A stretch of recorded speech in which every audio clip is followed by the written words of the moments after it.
Ok, zdaj pa prihajam res na napoved panela, ki smo ga sicer posneli pod zelo modrim vodstvom dr. Nevenke Bogataj, ki tukaj na Andragoškem centru pokriva trajnostno problematiko s 3 predstavniki nosilcev politike, in to so dr. Janez Berdavs iz Ministrstva za okolje in prostor, magistra Nataša Bucik iz Ministrstva za kulturo, ne se čuditi, da je kultura tudi zraven, bo Nataša povedala, in gospod Aleš Ojsteršek iz Ministrstva za izobraževanje, znanost in šport. Z nami pa upam in verjamem, je pa tudi gospa Tadeja Kvas-Majer iz Ministrstva za kmetijstvo, gozdarstvo in prehrano, ki smo jo nekoliko, vidim jo, nekoliko pozno povabili, ampak se je zelo prijazno odzvala, da bo kasneje komentirala po tem posnetku. Prepletena pa je ta izmenjava nosilcev odločanja s primeri iz prakse, kot že prej napovedano, in zato hvala predstavnikom in sodelavcem Ljudske univerze Ajdovščina in Postojna in Posoškega razvojnega centra. Tako, zdaj pa štartamo, okrog 50 minut programa je sedaj zagotovljenega, da bo tekel sam od sebe, za vsem, kar je potrebno. Danes vas nagovarjamo vse vaše čute, prej sicer niste slišali, ste pa zato lahko toliko bolj zavzeto brali, verjamem, da ste, tudi jaz sem. Torej, videi so že bili in bodo, tudi taki za zvokom, predvajani. Vsa gradiva bodo na koncu seveda na spletni strani EPUO, kjer je program in vse uvodne misli in tako naprej. Za nameček pa imamo danes z nami spet Laro Kastelic, ki vse naše forume zarisuje na sebi lasten način, lahko pa jo že tudi spremljate, ker je med nami ne samo kot ona, ampak tudi že s svojimi prvimi zarisi. Tako, zdaj pa fanta, gremo v akcijo, predvajamo tale panel in verjamemo, da bo vse teklo gladko. Izvolite.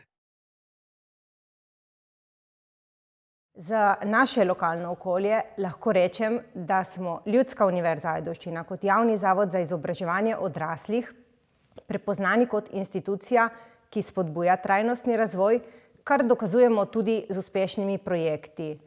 Menim, da če želimo spodbujati trajnostno sonaravni razvoj, je zelo pomembno, da vključimo vse skupine ljudi, vse znanje, ki ga imamo, in projekte postavimo interdisciplinarno.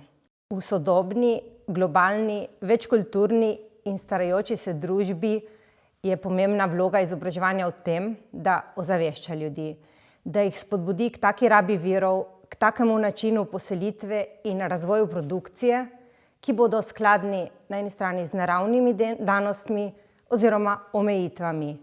In s trajnostjo je potrebno poudariti cilje, vsebine in načine izobraževanja, ki podpirajo vse 3 komponente trajnostnega razvoja: ekologijo, gospodarstvo ter družbo in kulturo. Mi smo zelo prepričani v moč povezovanja in sodelovanja. In tako načrtovanje, uresničevanje in upravljanje z izobraževalnimi projekti bi morali povezati v celovit sistem inovativnih jeder.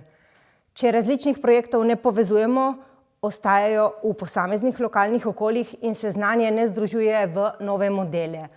Pomembno se nam zdi, da bi imeli sistematično opazovanje in raziskovanje dobrih praks ter oblikovanje novih modelov, iskanje socialnih inovacij, kar pomeni izobraževanje z družbo in za družbo. Izobraževanje za trajnostni razvoj presega poučevanje o konkretnih problemih. Kot najpomembnejši del se kaže razvoj identitete, kritičnega mišljenja o vrednotih, sistemih, kakovosti življenja in o etičnem in estetskem odnosu z okoljem. Dobrodošli ob ekranih in seveda dragi gostje na Andragoškem centru Slovenije, in sicer ob temi zelena preobrazba družbe. Z nami ste predstavniki 3 ministrstev. Ministrstva za izobraževanje, gospod Aleš Ojsteršek, direktor Urada za razvoj izobraževanja, magistra Nataša Bucik z Ministrstva za kulturo, koordinatorica kulturno-umetnostnih programov, in pa dr. Janez Berdavs, strokovnjak in pa podsekretar na Ministrstvu za okolje in prostor. Govorili bomo o času. o trajanju, o hitrosti in o pospešku prilagajanja na spremembe okolja, vključno s podnebnimi spremembami. Zato kar takoj pravzaprav k vprašanju, kako dolgo se na vaših ministrstvih že srečujete z izobraževanjem v vlogi prilagajanja, odzivanja na okolje in kaj bi seveda predlagali za pospešek tega odziva na spremembe okolja, seveda z izobraževanjem? Če začnemo na Ministrstvu za izobraževanje, koncept dela z okoljskimi vprašanji je formalno bil sprejet v prejšnjem desetletju, tako da ta vidik je bil mogoče takrat vidneje in z namenom večjega pospeška ali pa konceptualne združitve narejen s sprejetjem smernic za vzgojo in izobraževanje za trajnostni razvoj. Sicer je pa okolje ves čas del izobraževalne politike in sistema samega. Ko pa vprašate za hitrejši odziv, imate pa verjetno v mislih priključitev edukacijskih politik k trendom okoljskih sprememb. Se pravi, nekako to, kar je Ministrstvo za okolje in prostor, bo večji poudarek dalo, se pravi, nekako od zavez podnebnega sporazuma in kar potem tukaj vse zraven pride.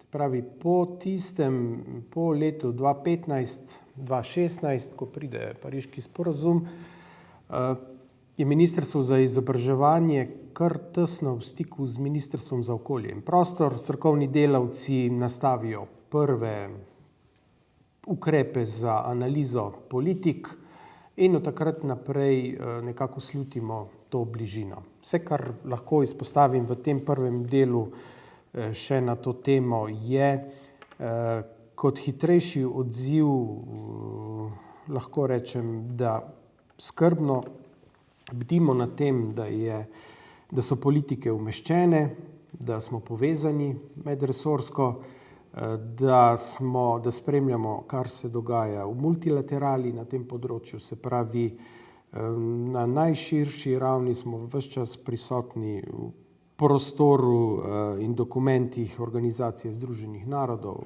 UNESCO. Temu sledi potem evropski prostor, kjer v zadnjem obdobju prav tako Evropska komisija napoveduje za konec tega leta že prvi programski dokument na to temo in ste stroka, so kreatorji tega. Potem pa na nacionalni ravni, kar bo verjetno že predmet današnjega nadaljnega razgovora, ministrstvo deluje v vlogi povezovanja ključnih zavodov pri akcijskih načrtih okoljskih tem, ki posebej naslavljajo polje izobraževanja in polje vseživljenjskega učenja, o čemer bi danes mogoče globje.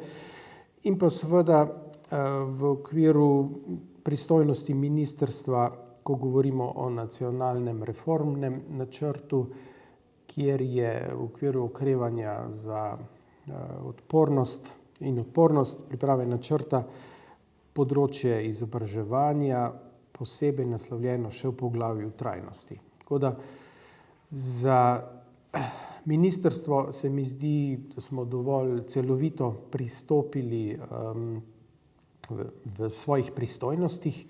V nadaljevanju pa imamo v načrtu podpreti ukrepe, kjer pa pride raven naših agentov, bom tako rekel, zavodov in pa šol, strokovnih delavcev in pa andragoških središč. Tako da, mogoče uvodoma. Lepo hvala. Pa pri vas na kulturnem ministrstvu? Morda prej kolega. Morda pa dajemo okoljskem zadnjo besedo v tem krogu. Izvolite. Ministrstvo za kulturo skupaj s kulturnimi ustanovami, ki jih financira, se seveda odziva že vsa leta na aktualne družbene, če rečem, spremembe in seveda tudi na skrb za trajnostni razvoj. Kulturne ustanove za vseh področji pripravljajo različne kulturne vsebine, ki pokrivajo, se dotikajo različnih tematik povezanih s trajnostnim razvojem. seveda tudi s podnebnimi razmerami, na katere se zdaj bolj osredotočamo, ampak se pravi v trajnostnem razvoju pa res ta najširši vidik, se pravi od enakih možnosti pa vse do ne vem, migrantskih kriz in tega. Ministrstvo se pravi na eni strani sofinancira ali pa financira nastanek takih kulturnih vsebin, hkrati pa v sodelovanju z Ministrstvom za šolstvo in pa tudi Zavodom za šolstvo že kar nekaj let skrbimo za strokovna usposabljanja strokovnih delavcev tako v kulturi kot v vzgoji in izobraževanju, zato da te vsebine potem otrokom tudi približajo.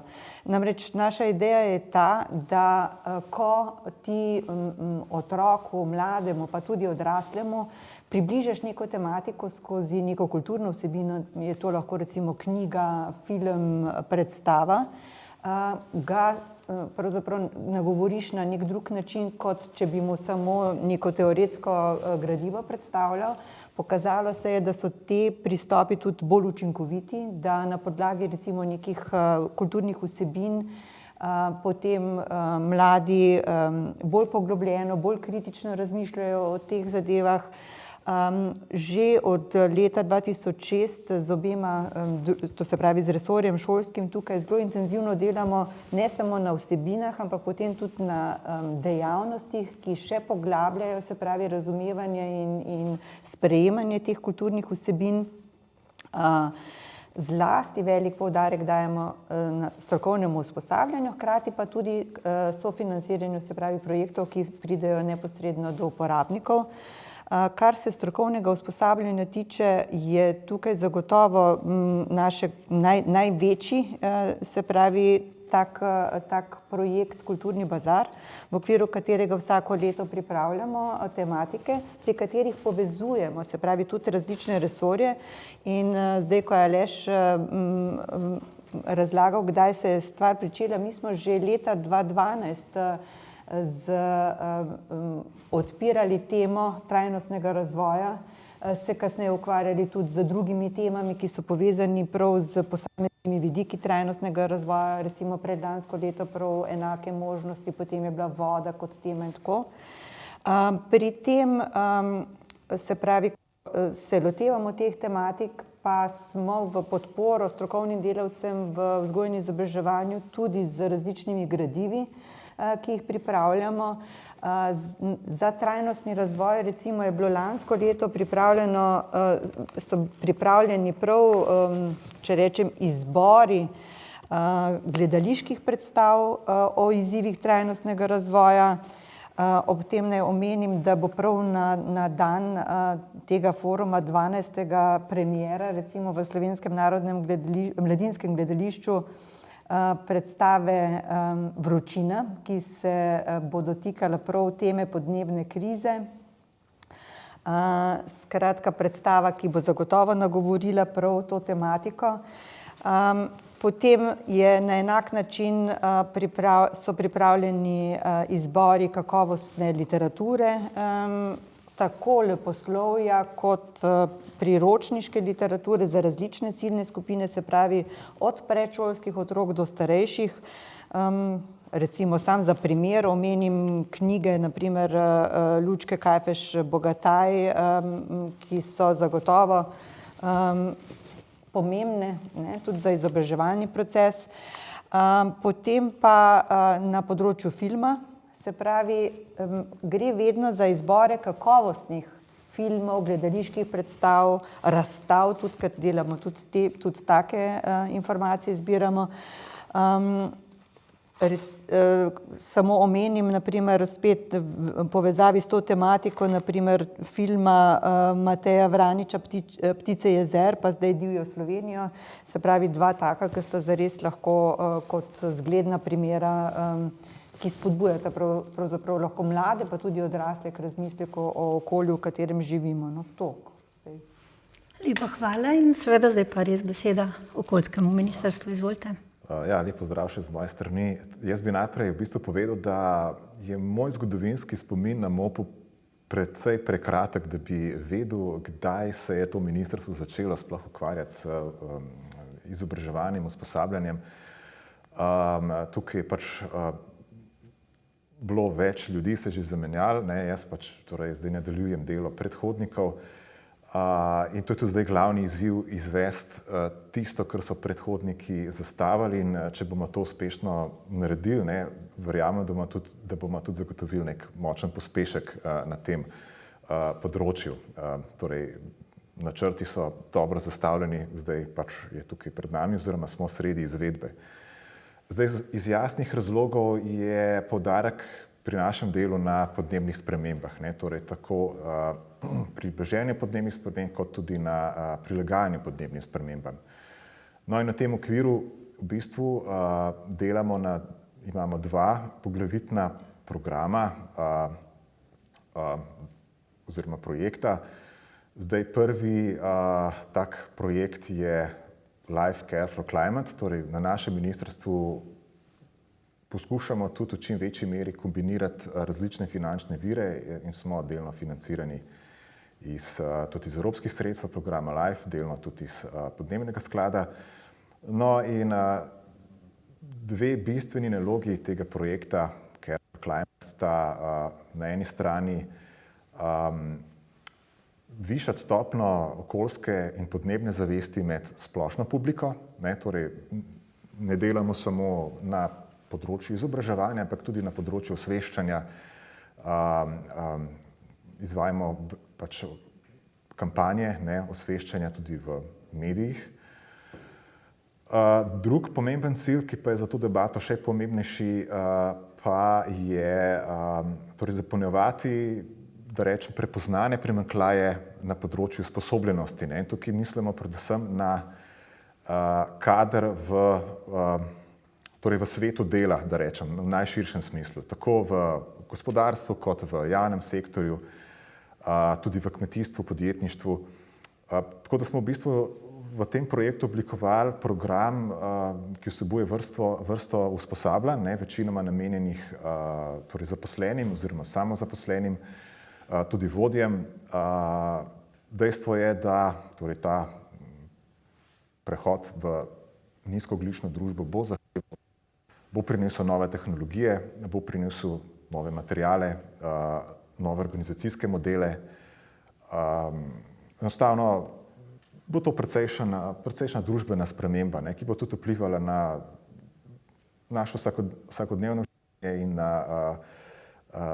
na naše profesionalno življenje. Torej smo zasnovali tako usposabljanja s področja energetske učinkovitosti, obnovljivih virov energije, zelene tehnologije, da naslavljamo občine, občinske uradnike, tudi tako na področju prometa, kot tudi na področju teh lokalnih energetskih konceptov.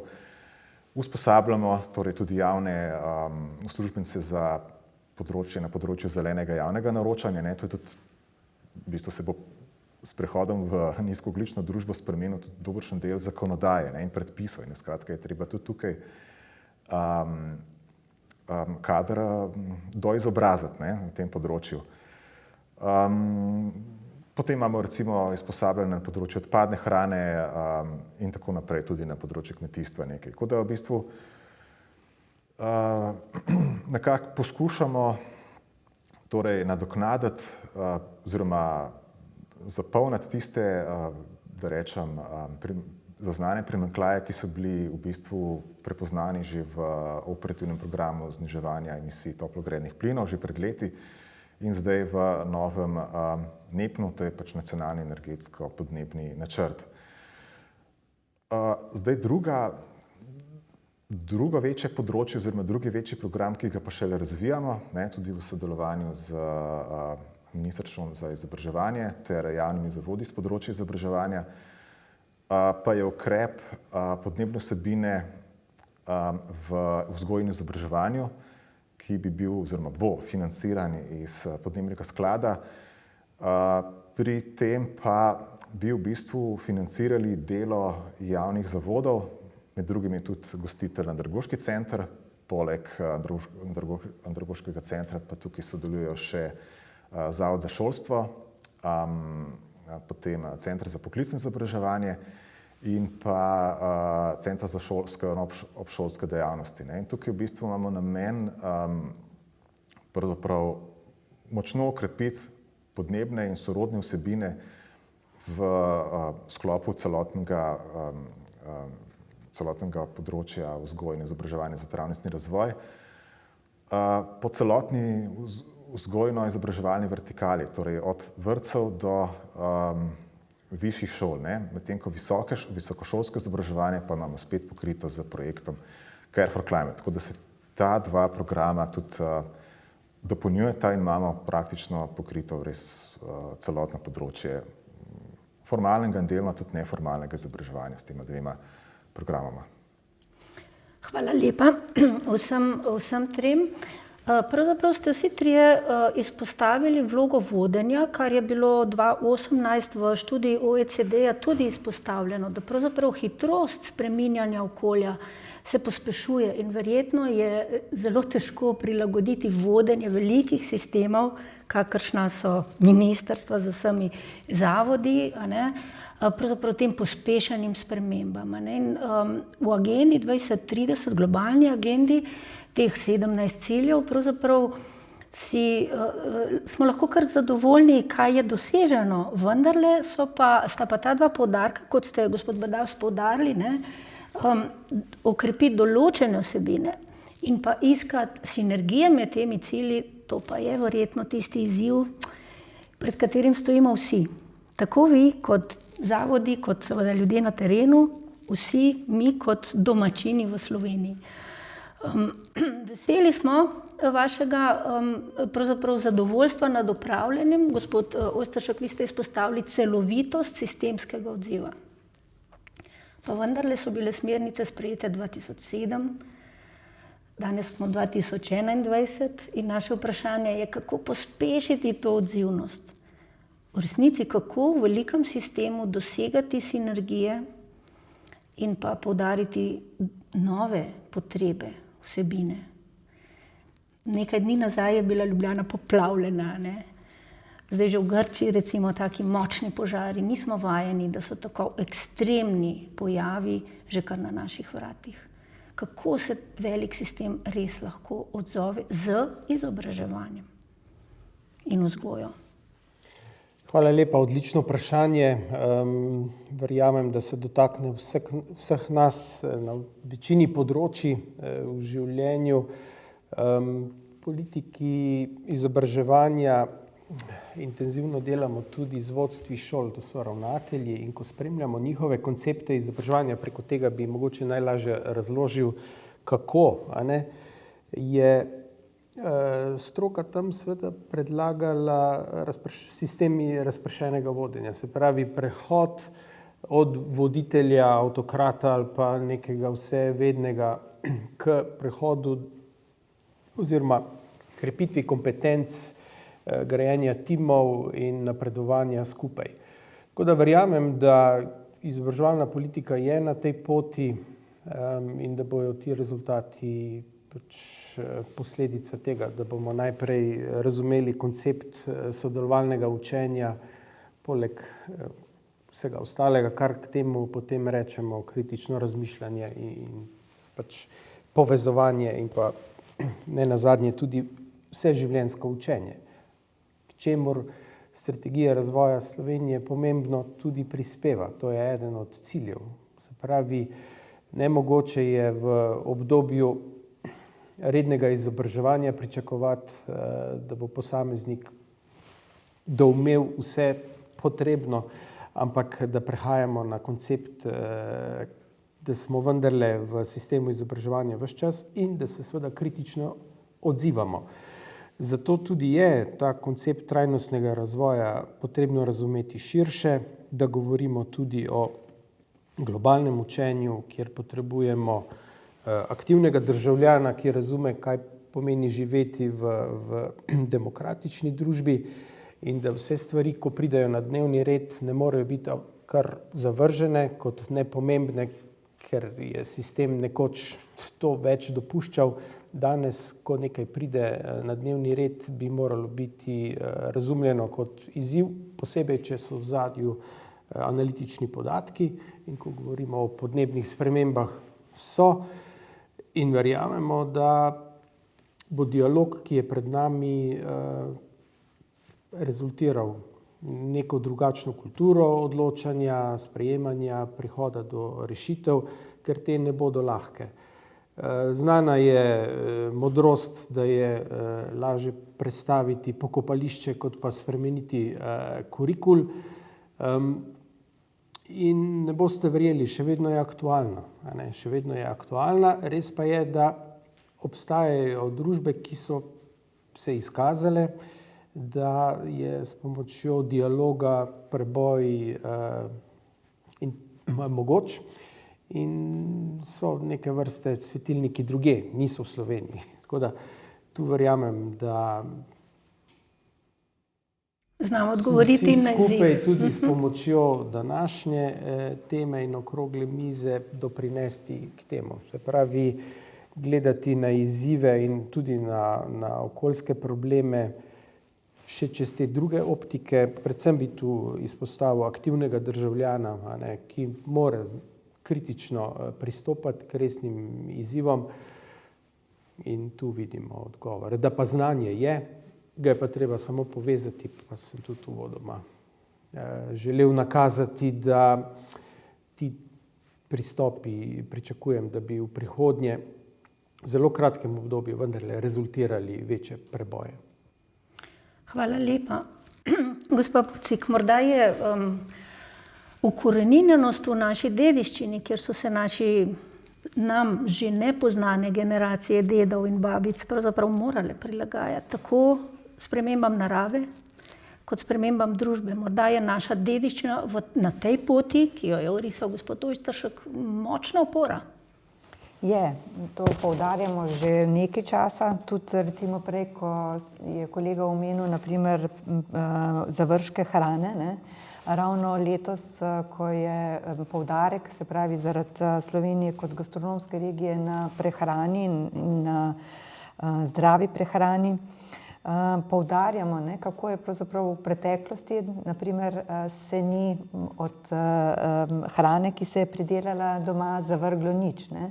Kmet je znal vse porabiti. Ne. Danes se zavrže ogromno hrane, ne vem, jabolko mora biti lepo, ko ga ješ in tako naprej. Vse tisto, kar je slabo, pa gre marsikje v kante za smeti. V preteklosti se je dogajalo drugače in želimo pravzaprav tudi prav to, ne, skozi dediščino otroke, pa seveda tudi odrasle, ozaveščati o tem.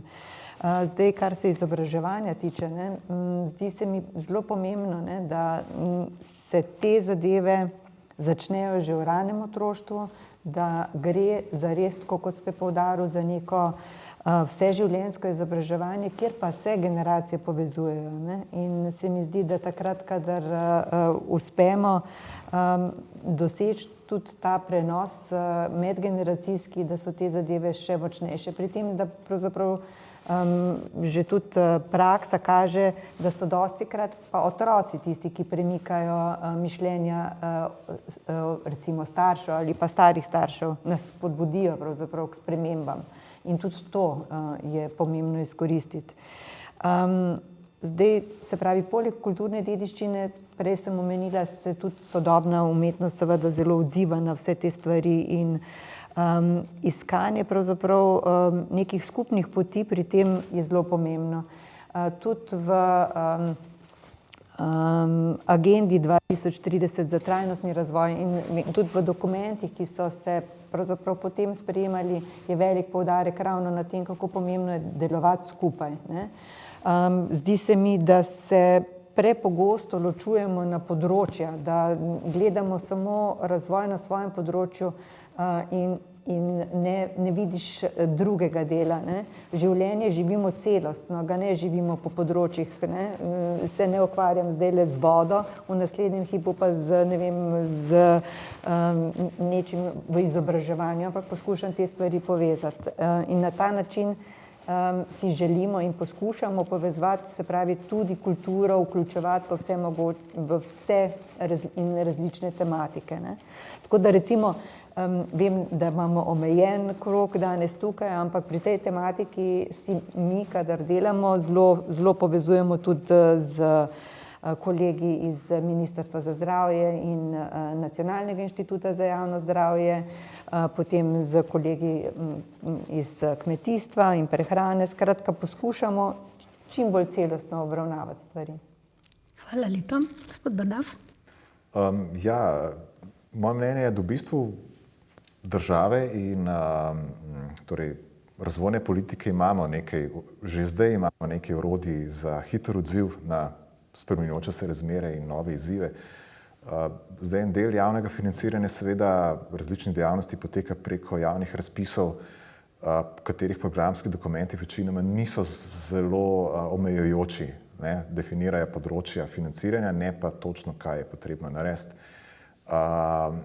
In seveda projektne ideje prihajajo iz terena, ne, in tak način financiranja in vodenja, izvajanja razvojnih politik omogoča, ne, da se prijavljajo različni projekti, ki seveda sproti poskušajo reševati novo nastajajoče izzive. In na ta način lahko tudi izvajalci pač razvojnih politik pritegnajo nove ideje, nove pobude, ne, ki nastajajo na terenu, pač po načelu od spodaj navzgor. Tako da me ne skrbi, da bi res preveč zaostala nekje v preteklosti, se ukvarjali z nekimi problemi, ki jih več ni. Mislim, da imamo mehanizme, ki jih potrebujemo. Lahko, seveda pa to ne pomeni, da ne bi bilo koristno, da ukrepimo njihovo izvajanje, ne. Hvala lepa. Izobraževanje odraslih se dejansko res ukvarjamo z različnimi stvarmi. Lahko se vključimo v različne projekte različnih ministrstev. Tako da smo nekako bi lahko rekla razpršeni po posameznih področjih. Definitivno je pa smiselno, kar poskušamo tudi pri nas v naši občini, v naših, recimo bom izpostavila tudi regijsko, ostale občine v Primorsko-notranjski regiji, vzpostaviti nek zeleni program, zeleno obarvan program, kjer bi ljudi ne samo ozaveščali, ampak jih tudi praktično usmerjali v zeleno. Izhajati moramo tudi iz tega, da ljudi ne bomo spremenili čez noč, ne. Njihovo razmišljanje o zelenem prav gotovo se ne bo zgodilo od danes na jutri. Zato je tukaj potrebno postopoma. Ampak res, ne, zdaj imamo 2 krajevni skupnosti, potem imamo 3, drugo leto upam, da bomo imeli že vseh 10, ne. Zdaj mi podporo občine Postojna imamo zelo veliko, vse je odvisno od programa, ki ga pripravimo, nimamo pač večletnega financiranja s strani našega ustanovitelja, je pa oblikovan program tako, da ga nadgrajujemo. Bolj ko si agresiven, več, ne, na več razpisih se lahko prijavljaš, ne. Zdaj, kaj je prioriteta, ne, nas izobraževalcev odraslih? Tudi tu je treba gledati, ne. Ker nas je vseeno, nas ni 50, ne, nas je, take poprečna ljudskih univerza, izobraževanje odraslih nas je med 10 in 12, ali pa med 10 in 20, ne. Je pa ta pač, ne, tisti izziv, ne, kako bi pa tu se mi umestili v različne, bom rekla, resolucije ali pa programe, ne. Zdaj recimo idealna priložnost, ko se pripravljata operativni program za to finančno perspektivo, da se ljudske dodatno prepozna v teh vsebinah, da smo res neko sodobno izobraževalno središče za vse ciljne skupine. Gremo na drugo vprašanje, pravzaprav zadnji krog našega pogovora. Kakšna je vloga, tokrat pa izobraževanja odraslih, pri odzivanju na okoljske spremembe, na nove oblike vodenja? Hvaležna sem, da ste, gospod Ojsteršek, izpostavili pravzaprav pomen vseživljenjskega učenja, kajti tukaj smo se že desetletja, pravzaprav nam je jasno, da so konflikti normalen sestavni del izgradnje skupnosti in odzivanja na neke spremembe, a ne? Čeprav nas vse motijo, a ne? Ampak vendarle, kako lahko izobraževanje odraslih pravzaprav prispeva k bolj hitremu odzivanju na bolj prožnemu pravzaprav odzivanju na te vse hitrejše in pravzaprav vse bolj ekstremne spremembe. Če se spomnimo, samo teh veliko površinske škode na Notranjskem, kjer pravzaprav direktno z izobraževanjem ne moremo se, bi rekla, zaščititi pred takim dogodkom. Zelo hitro se odzovemo na ekstremno situacijo, na tiste mehke, počasne, pa smo vendarle počasni. In morda izobraževanje odraslih, ki je že dispergirano, ki je že pravzaprav vajeno medgeneracijskega učenja, ki tudi že vstopa v digitalno preobrazbo, zdaj pa še v zeleno preobrazbo, kjer že ima pobude, o katerih je gospod Berdavs govoril. Kako vidite pravzaprav prihodnja leta na našem področju izobraževanja odraslih in vlogo njegovo pri tem? Zelo veliko izzivov ima politika izobraževanja pri odraslih. Ključni izziv je delež participacije odraslih. In tu se mi zdi, da nekako kot družba nimamo preboja. Pravi, koncept vseživljenjskega učenja ni nekaj, kar bi bilo res prisotno širše v družbi. Pravi, ta vrzel delež teh, ki se doizobražujejo in teh, ki nekako zaostajajo, se mi zdi, da je ključen izziv, s katerim bomo mogoče najhitrejše potem s posameznimi vprašanji dosegli spremembe. Se pravi, najprej doseči preboj pri tem, kaj je tisti ključni element, ki bo pripomogel, da koncept vseživljenjskega učenja postane prisoten, vseprisoten, kar zdaj ni, delež je res nizek, potem pa preko teh doseči ključne spremembe. Ker kot sta omenila oba kolega, dejstvo je, da bo družba spremenjena, ko bomo živeli drugače. Da pa bomo živeli drugače, bo pa potrebno ponotranjiti koncepte. Ne govorimo samo, da moramo kaj vedeti o tem, vendar da tudi živimo drugače. Nekje bomo prisiljeni, da uporabljamo drugačna kuriva, da uporabljamo druge pristope mobilnosti. Ponekod bo pa to odloženo na ravni družbe in bomo kot posamezniki ali participirali z manj odvržene hrane in z možnostjo razmišljanja, kako to drugače rešiti, ali pa ne bomo. Se pravi, področje izobraževanja ima posebej v konceptu vseživljenjskega učenja, se mi zdi, ključen izziv. Ključni dokumenti ga odpirajo, ne znamo pa še povedati, ali bi bilo to dovolj s povečanjem vlaganja ali kaj drugega. Tukaj nam nekih prostorov spoznanj ostaja nenaslovljenih. Iskreno povedano, ko prebiram dokumente, bode neučinkovitost, se pravi, kot družba, da ne uspemo nasloviti tukaj nekih ukrepov, da bi bili prebojni. Vse ostalo, kar se pa splošnem tiče pomeni izobraževanja, pa mogoče na tem mestu ni potrebno izpostavljati. Izobraževanje je zagotovo ključen element vsake družbe pri prenosu spoznanj, pri spremembah, pri oblikovanju človeka, če govorimo kot osnovni del izobraževanja. Tako da toliko. Hvala lepo. Ja, še eno podizziv, ker je za vse tri, ker je ob ekranih z nami zelo verjetno veliko mladih. In mladi so tisti, ki bodo, ko bomo mi se upokojili že, nosili posledice naših odločitev, tudi napak, preteklih tudi. In v letu 2019 so Mladi za podnebno pravičnost naslovili pravzaprav pobudo, celo zahtevo, v obliki zahteve, kaj vsebinsko vključiti v izobraževanje odraslih. Morda kakšna beseda o tem? Sporočilo, kakšen odziv bo politika dala na vprašanje, na izziv, da ni planeta B, bo ključen odziv. Se pravi, ali bomo mi sprememba, ker sicer ne bomo, po moje, niti bomo izgubili tudi verodostojnost, da smo sploh učitelji mladim generacijam, dokler ne odrastejo. Tako da menim, da je odziv vsakega od nas to sporočilo. Se pravi, ali bomo mi sprememba že danes, tukaj, zdaj in kako bomo brali in se odzivali, ker sicer smo izgubili integriteto in potem tudi koncept izobraževanja, kot ga poznamo, se pravi najprej kot element prenosa znanj za potrebe nekih operacij, ki jih je država v zgodnjem obdobju potrebovala do danes, pade. Hvala lepa. Gospa? No, meni se zdi zlasti odlično, da se mladi odzivajo, da so kritični, da so pravzaprav, kar se mi zdi zanimivo, motivirani za to, kar je drugačnega, ampak običajno izven šolskega.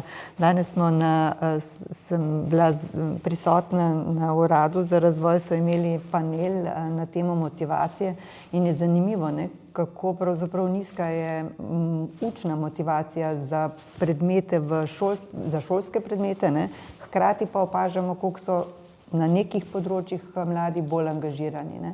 In se mi zdi, da je treba pravzaprav graditi na tem, da jim približamo vsebine, da jih spodbujamo, da so lahko kritični in da jim omogočimo pravzaprav, da tudi nas na nek način opozarjajo, ker zelo jasno izražajo to, da želijo biti prisotni, da želijo biti vključeni pri odločitvah. No, in tukaj tudi na področju kulture poskušamo vključevati vedno bolj mlade, tudi, če rečem, že otroke, seveda pomeni to z mentoriranimi pristopi, ampak vendarle, da jih pravzaprav učimo takih pristopov. No, tudi vam eno manjše vprašanje. V bistvu so se pa v desetletjih naši izvorni, avtohtoni organizacijski modeli izgubili, ker smo organizirani kot država, ki je zgodovinsko gledano pravzaprav relativno mlada oblika organizacije. Bi morda Ministrstvo za kulturo z tega vidika lahko mladim pokazalo, kakšni so navsezadnje 6000 naselij v Sloveniji, razpršenih, majhnih, in to skupnostno delovanje je živo. Ni pa seveda del izobraževalnega sistema. Morda tu kakšna sinergija med izobraževanjem in kulturo. Mi si zelo trudimo, se pravi, da bi prodrli, če rečem, skozi izobraževalni sistem, tako formalni kot neformalni, tudi v lokalne skupnosti, da bi se v marsikaterih lokalnih skupnostih so kulturne ustanove, bodisi profesionalne ali pa ljubiteljske, zelo aktivne, tudi zelo povezovalne.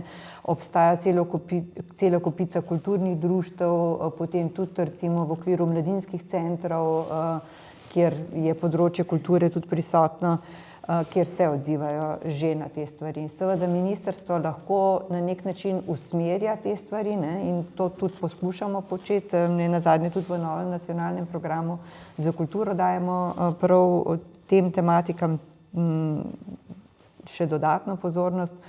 Ampak te stvari lahko dosežemo, če jih bomo delali skupaj. Ne more samo kultura, ne more spet samo, ne vem, Ministrstvo za okolje in prostor, ampak zares nek tak skupni pristop. In to se mi zdi ključno. Takoj, gospod Brdaž. Od nacionalne ravni do lokalne, se pravi od spodaj navzgor in od zgoraj navzdol. Skupaj torej in za mlade z njimi. Tako, mladi so naša prihodnost, ne? In zdaj v tem kontekstu se zdi, da je tudi eden od izzivov zvišati delež tistih, pa ne samo med mladimi, tudi med odraslimi, ki so angažirani in ki so pripravljeni na spremembe. Ker zdaj dejansko prehod v neko bolj trajnostno družbo, kot rečeno, bo potreboval dejansko sodelovanje vseh nas, prebivalcev, državljanov.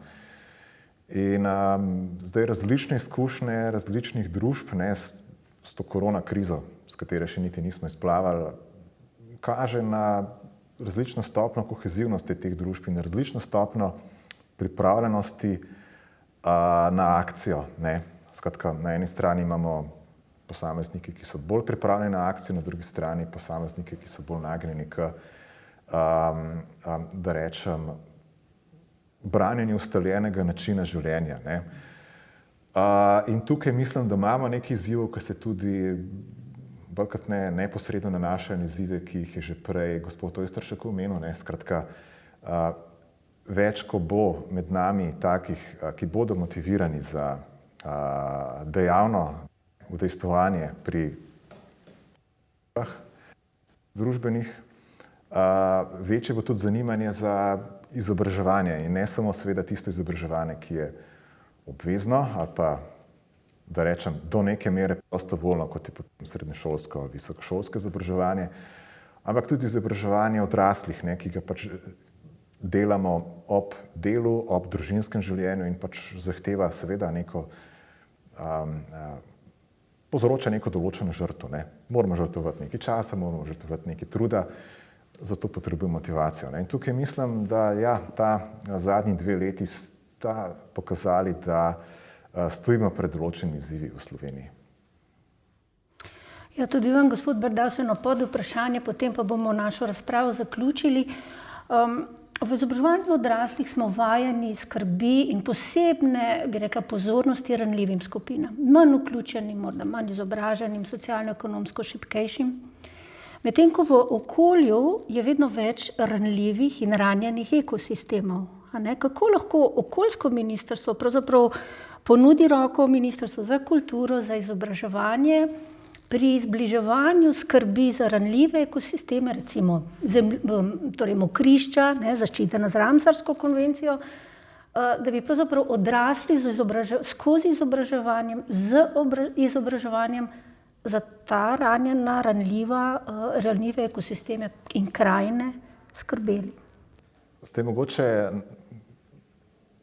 pogled nas, ki se ukvarjamo z varstvom okolja, je mehen poseben v tem, da v bistvu največ okoljske škode, da rečem, mehen grob izraz, povzročajo najmanj ranljive družbene skupine. To je pač v bistvu bolj ranljive družbene skupine so pa pač tiste, ki pa v največji meri trpijo posledice. Tako da vsekakor je naša naloga, da se ukvarjamo tako z manj kot bolj ranljivimi družbenimi skupinami. Kar se tiče pa narave, ekosistemov, podnebja, ki so pač žrtve našega delovanja, zdaj sigurno je naša vloga, da po eni strani posredujemo prave informacije, torej kaj je tisto, kar res lahko pomaga okolju, katero znanje potrebujemo, katere veščine, kaj moramo delati drugače, ker to pač ni vseeno, tudi glede na težino naloge je pomembno, da se fokusiramo na tista področja, ki prinašajo večji učinek. In jasno, po naših zmožnostih lahko tudi pripomoremo kaj seveda s finančnimi sredstvi in to tudi delamo, torej tako z vključevanjem v program evropskega financiranja kot s financiranjem iz podnebnega sklada. Tukaj smo že aktivni. Hvala lepa vsem za družbeno odgovorno, bi rekla, pogovor in sedaj je seveda ste vabljeni vsi ob ekranih, da vprašate, date pobude in seveda pokažete aktivno odzivanje na okoljske spremembe. Lahko bi rekla, da je izobraževanje odraslih bolj podpornik, bom rekla, vsem tem razvoju po trajnostnih načelih. In kot prispodobo bi lahko izpostavila kot Posoški razvojni center. Navsezadnje z našim povezovanjem in sodelovanjem, bom rekla, sodelavcev iz različnih organizacijskih enot, tako Ljudske univerze kot Okolja in prostora in podeželja, skupaj sestavljamo to puzlo in tudi zato, da brez povezovanja in resničnega sodelovanja ta zgodba zagotovo ne bi obrodila tolikšnih sadov. Od odločevalcev bi pričakovala bolj celosten in bolj sistemski pristop, resnično povezovanje in resnično sodelovanje med različnimi akterji in nivoji. Pričakovala bi, da bi bili kot eno intelektualno rezilo v res neki skupni viziji, tudi z načrtovanimi finančnimi sredstvi, da ne bi prihajalo do tako velikih lukenj. Praktiki smo tu s svojim entuziazmom pripravljeni, da gremo v akcijo. In tudi vedno iščemo možnosti, priložnosti, prav z našim povezovanjem na terenu, v lokalnih okoljih, da lahko premestimo tudi te tako imenovane finančne luknje, ki sem jih prej omenila. Če hočemo v tej zeleni zgodbi narediti resničen preboj, potem to ne bo moglo sloneti samo na posameznih projektih. Prisrčna hvala vsem nastopajočim. Sama sem bila navdušena že v petek, ko smo panel posneli, in kasneje, ko je Darjan prišel s terena in prinesel vse te posnetke. Pazite, to so samo teaserji, v bistvu na nek način pokušine, kratki posnetki iz daljših. Te pa bomo predstavili na letnem posvetu o izobraževanju odraslih, kjer bo trajnostna problematika prav tako na programu, in predstavljeni bodo v virtualni stojnici, ki jo poznamo že iz lanskega posveta. Vabilo seveda sledi kmalu. Zdaj pa morda še samo beseda o tem, da je v chatu, v klepetalnici tudi potekalo kar živahno dogajanje, in sicer Nataša, Nevenka sta z nami delili nekaj virov. Nekateri bolj politično zasnovani viri, strategije, o katerih je bil tudi govor, so tudi na spletni strani že objavljeni, bomo pa dodali zdaj še te z kulturnega področja vire in pa tudi znamenja trajnosti, na katere je opozorila Nevenka. Potem je bilo povedano, Tanja, hvala, veliko je izraženih besed, veliko dobre volje, ampak vendarle konkretizacija vsega tega, in mislim, da se bomo počasi temu bližali, ko se bo dogodek še razvijal. Bi pa v tem trenutku povabila prej napovedano sogovornico, gospod Tadejo Kvas Majer iz Ministrstva za kmetijstvo. Na kratko rečeno, nimamo več prav veliko časa, ampak izvolite k besedi. Hvala lepa za povabilo in lep pozdrav tudi v mojem imenu. Moram reči, da sem z zanimanjem poslušala sogovornike okrogle mize, vmes sem si določene misli zapisala. Ne bom odgovarjala na vsa vprašanja, ki so bila tudi njim postavljena, ampak mogoče na kratko. Moje mnenje je, da izobražujemo se pravzaprav od rojstva naprej pa do smrti, zavestno ali nezavestno. Seveda je to izobraževanje odraslih, ki je organizirano, toliko kvalitetnejše, ampak če hodimo po svetu odprtih oči in uma, se sproti učimo tudi nezavestno. Povzemaš tiste dobre situacije iz okolice, v kateri se gibaš. Kar bi želela povedati, to, da v bistvu to, kar so naši predniki in to, kar mi oziroma delamo, zato da danes govorimo več o trajnostnem, se pravi, smo mi naredili tisto škodo na okolju, in žal je tako, da se družba začne premikati nazaj k naravi, k tistemu, kar je že začela uničevati družba oziroma naši predniki.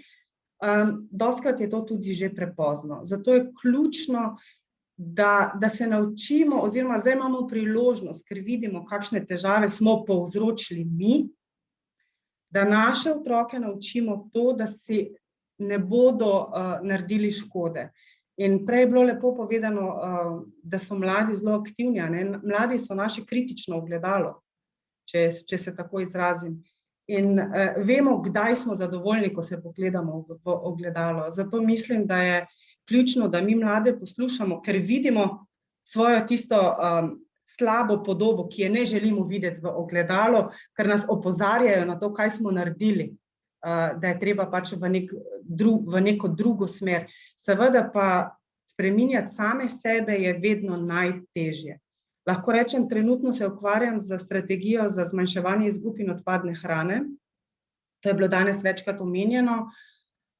Strategija je pripravljena in bo v tem tednu v medresorsko posredovana vsem resorjem. Zelo sem vesela, da sem v tem trenutku prišla, ker sem namreč ugotovila, da v strategiji nisem naslovila izobraževanje odraslih. Mlade, vse generacije, odraslih pa mogoče premalo.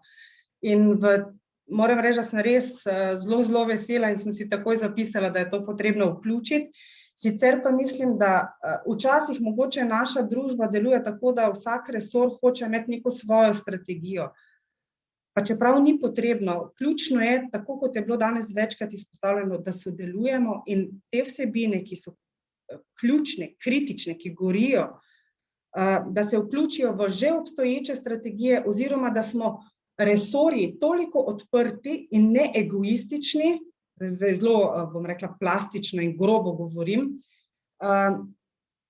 da upoštevamo impuls drugih resorjev, kje je težava in poskušamo tisti izziv vključiti v že obstoječe strategije in s tem že začnemo spreminjati družbo, spreminjati navade in tako naprej. Skratka, povezovanje, slišanje, gledanje en drugega se mi zdi ključno in da se učimo tudi en od drugega, zlasti pa da vidimo primere dobrih praks. Odlično, hvala lepa. Prav dopolnili ste že vse prej povedano. Mislim, da se je danes pravzaprav rodila ena aliansa 4 ministrstev. Mi jih ponavadi vključujemo na področju izobraževanja odraslih.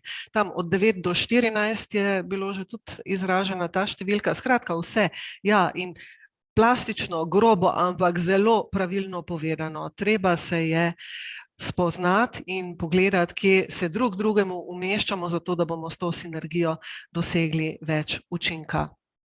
Tako, zdaj smo pravzaprav natanko v trenutku, ko naj bi nastopil odmor, pa me zanima, če bi kdo od dosedanjih govorcev ali pa kdo od poslušalcev, spremljevalcev vsega tega dogajanja želel še kaj dodati.